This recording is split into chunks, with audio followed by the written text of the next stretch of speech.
യേശു മരണശിക്ഷയ്ക്ക് വിധിക്കപ്പെടുന്നു. പീലാത്തോസിന്റെ മുമ്പിൽ നിരപരാധിയായ യേശുവിനെ മരണശിക്ഷയ്ക്ക് വിധിച്ചു. ലോകത്തിന്റെ രക്ഷകനായ യേശുവിന് യാതൊരു കുറ്റവും ഉണ്ടായിരുന്നില്ല. എന്നാൽ ജനങ്ങളുടെ നിലവിളിയും വൈരാഗ്യവും കാരണം ഭരണാധികാരിയായ പീലാത്തോസ് അവനെ ക്രൂശിക്കുവാൻ വിധിച്ചു. അനീതിയുടെ മുമ്പിൽ മൗനമായി നിന്ന യേശു നമ്മെ വിനയവും ക്ഷമയും വളർത്തണമേ. ലോകം നമ്മെ തെറ്റിദ്ധരിക്കുമ്പോഴും നിന്ദിക്കുമ്പോഴും പ്രതികാരം ചെയ്യാതെ ദൈവത്തിൽ വിശ്വാസം വെക്കാൻ ഞങ്ങളിൽ ആത്മവിശ്വാസം വളർത്തണമേ. യേശുവിന്റെ സഹനത്തെ ഓർത്തുകൊണ്ട് നമ്മുടെ ജീവിതത്തിലെ അഹങ്കാരവും വിധിപറച്ചിലും ഉപേക്ഷിക്കാൻ ഞങ്ങളെ വളർത്തണമേ. നമുക്ക് ധ്യാനിക്കാം. കരുണാനിധിയായ യേശുവിന്റെ മുമ്പിൽ നമുക്ക് നിശ്ശബ്ദമായി നിൽക്കാം. നിരപരാധിയായിരുന്നിട്ടും അവൻ മരണശിക്ഷ ഏറ്റുവാങ്ങി. ജനങ്ങളുടെ കുറ്റപ്പെടുത്തലുകൾക്കിടയിൽ അവൻ മൗനമായി നിന്നു. അനീതിയുടെ മുമ്പിൽ പോലും സ്നേഹവും ക്ഷമയും തിരഞ്ഞെടുത്തു. നമ്മുടെ ജീവിതത്തിൽ എത്ര തവണ നാം മറ്റുള്ളവരെ വേഗത്തിൽ വിധിച്ചിട്ടുണ്ടോ? എത്ര തവണ അഹങ്കാരം നമ്മെ നിയന്ത്രിച്ചിട്ടുണ്ടോ? യേശുവിന്റെ മൗനം നമ്മുടെ ഹൃദയത്തെ സ്പർശിക്കട്ടെ.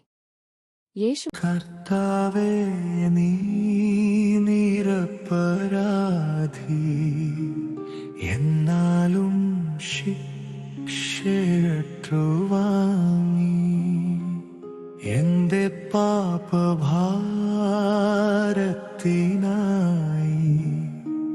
മൗനമായി നീ നിന്നുവേ.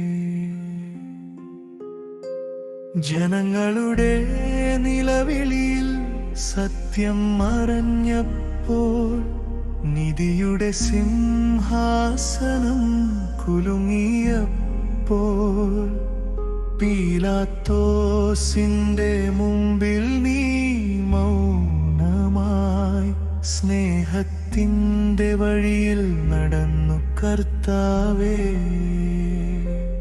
കൈകൾ ബന്ധിച്ചു, ഹൃദയം തുറന്നു, വേഷത്തിനിടയിൽ കരുണ പൂത്തു. നിന്റെ കണ്ണുകളിൽ ക്ഷമ തെളിഞ്ഞു. എന്റെ കർത്താവേ,